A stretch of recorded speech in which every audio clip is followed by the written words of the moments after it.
জ্যোতি বসু গবেষণা কেন্দ্রে বর্তমান মুখ্যমন্ত্রী মমতা বন্দ্যোপাধ্যায়ের প্রসঙ্গ কিভাবে থাকবে তা নিয়ে ধন্দে সিপিএম।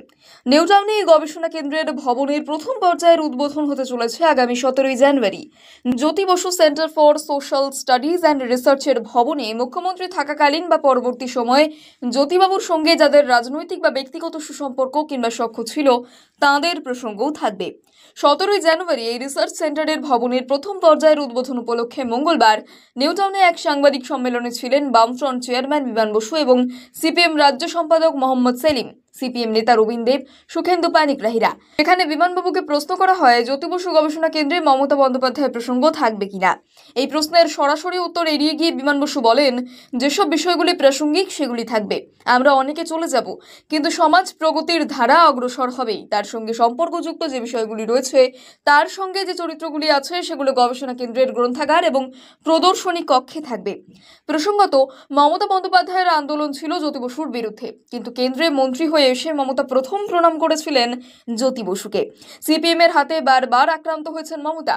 জ্যোতি বসুর অবসরের পর বুদ্ধবাবুর বিরুদ্ধে নালিশ জানাতে মমতা জ্যোতিবাবুর কাছে গিয়েছিলেন সিঙ্গুর নন্দীগ্রামের সময়। কাজেই এই গোটা টানাপোড়েনটা সিপিএম গবেষণা কেন্দ্রের প্রদর্শনী কক্ষে কিভাবে রাখবে সেটা নিয়েই কার্যত ধন্দ। বিমান বাবুর বক্তব্য থেকেই তেমনটাই স্পষ্ট বলে মনে করছে রাজনৈতিক মহল। এদিকে 17 জানুয়ারি নিউটাউনে সিপিএম এর এই অনুষ্ঠানে বিশেষ অতিথি হিসেবে আমন্ত্রণ জানানো হয়েছে বাংলাদেশের সঙ্গীত শিল্পী রেজওয়ানা চৌধুরী মুন্নাকে। বর্তমান বাংলাদেশ আবহে যা নিজেই রাজনৈতিক মহলে শুরু হয়েছে বিতর্ক। পাশাপাশি ওই দিন অনুষ্ঠান সঙ্গীতেরও পরিবেশন করার কথা রয়েছে রেজওয়ানার। বাংলাদেশ আবহে রেজওয়ানাকে আমন্ত্রণ করা প্রসঙ্গে রিসার্চ সেন্টারের সভাপতি বিমান বসুর বক্তব্য, শোনার দরকার নেই। রেজওয়ানা বহু বছর শান্তিনিকেতনে থেকেছে, এখন কলকাতায় আছেন।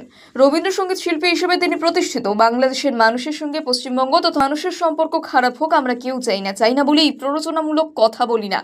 সেন্টারের সম্পাদক রবীন দেব জানান, গত 17 জানুয়ারি প্রয়াত সীতারাম ইয়েচুরি শিলান্যাস করেছিলেন জ্যোতি বসু রিসার্চ সেন্টারের। আগামী 17 জানুয়ারি প্রথম পর্যায়ের কাজ শুরু করব ভবনের উদ্বোধন করে। প্রসঙ্গত, জ্যোতি বসু গবেষণা কেন্দ্রের উদ্বোধনী অনুষ্ঠানে উপস্থিত থাকার কথা সিপিএম এর পলিট ব্যুরোর কোঅর্ডিনেটর প্রকাশ কারাটেরও। তিনি উদ্বোধন করবেন প্রথম পর্যায়ের কাজের। পাশাপাশি 17 থেকে 19 জানুয়ারি নিউটাউনেই বসেছে সিপিএম এর কেন্দ্রীয় কমিটির বৈঠকও।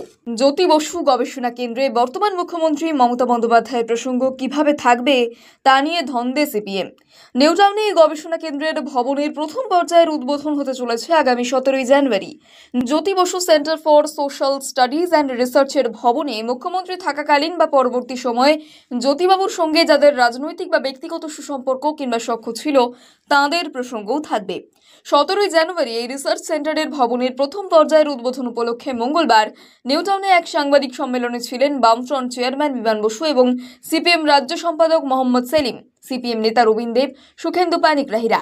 এখানে বিমানবাবুকে প্রশ্ন করা হয় জ্যোতি বসু গবেষণা কেন্দ্রে মমতা বন্দ্যোপাধ্যায়ের প্রসঙ্গ থাকবে কিনা। এই প্রশ্নের সরাসরি উত্তর এড়িয়ে গিয়ে বিমান বসু বলেন, যেসব বিষয়গুলি প্রাসঙ্গিক সেগুলি থাকবে। আমরা অনেকে চলে যাব, কিন্তু সমাজ প্রগতির ধারা অগ্রসর হবেই। তার সঙ্গে সম্পর্কযুক্ত যে বিষয়গুলি রয়েছে তার সঙ্গে যে চরিত্রগুলি আছে সেগুলো গবেষণা কেন্দ্রের গ্রন্থাগার এবং প্রদর্শনী কক্ষে থাকবে। প্রসঙ্গত, মমতা বন্দ্যোপাধ্যায়ের আন্দোলন ছিল জ্যোতি বসুর বিরুদ্ধে, কিন্তু কেন্দ্রে মন্ত্রী হয়ে এসে মমতা প্রথম প্রণাম করেছিলেন জ্যোতি বসুকে। সিপিএম এর হাতে বারবার আক্রান্ত হয়েছেন মমতা। জ্যোতি বসুর অবসরের পর বুদ্ধবাবুর বিরুদ্ধে নালিশ জানাতে মমতা জ্যোতিবাবুর কাছে গিয়েছিলেন সিঙ্গুর নন্দীগ্রামের সময়। কাজেই এই গোটা টানাপোড়েনটা সিপিএম গবেষণা কেন্দ্রের প্রদর্শনী কক্ষে কিভাবে রাখবে সেটা নিয়েই কার্যত ধন্দ। বিমান বাবুর বক্তব্য থেকেই তেমনটাই স্পষ্ট বলে মনে করছে রাজনৈতিক মহল। এদিকে 17 জানুয়ারি নিউটাউনে সিপিএম এর এই অনুষ্ঠানে বিশেষ অতিথি হিসেবে আমন্ত্রণ জানানো হয়েছে বাংলাদেশের সঙ্গীত শিল্পী রেজওয়ানা চৌধুরী মুন্নাকে। বর্তমান বাংলাদেশ আবহে যা নিজেই রাজনৈতিক মহলে শুরু হয়েছে বিতর্ক। পাশাপাশি ওই দিন অনুষ্ঠান সঙ্গীতেরও পরিবেশন করার কথা রয়েছে রেজওয়ানার। বাংলাদেশ আবহে রেজওয়ানাকে আমন্ত্রণ করা প্রসঙ্গে রিসার্চ সেন্টারের সভাপতি বিমান বসুর বক্তব্য, শোনার দরকার নেই। রেজওয়ানা বহু বছর শান্তিনিকেতনে থেকেছে, এখন কলকাতায় আছেন। রবীন্দ্রসঙ্গীত শিল্পী হিসেবে তিনি প্রতিষ্ঠিত। বাংলাদেশের মানুষের সঙ্গে পশ্চিমবঙ্গ তথা মানুষের সম্পর্ক খারাপ হোক আমরা কেউ চাই না বলেই প্ররোচনামূলক কথা বলি না। সেন্টারের সম্পাদক রবীন দেব জানান, গত 17 জানুয়ারি প্রয়াত সীতারাম ইয়েচুরি শিলান্যাস করেছিলেন জ্যোতি বসু রিসার্চ সেন্টারের। আগামী 17 জানুয়ারি প্রথম পর্যায়ের কাজ শুরু করব ভবনের উদ্বোধন করে। প্রসঙ্গত, জ্যোতি বসু গবেষণা কেন্দ্রের উদ্বোধনী অনুষ্ঠানে উপস্থিত থাকার কথা সিপিএম এর পলিট ব্যুরোর কোঅর্ডিনেটর প্রকাশ কারাটেরও। তিনি উদ্বোধন করবেন প্রথম পর্যায়ের কাজের।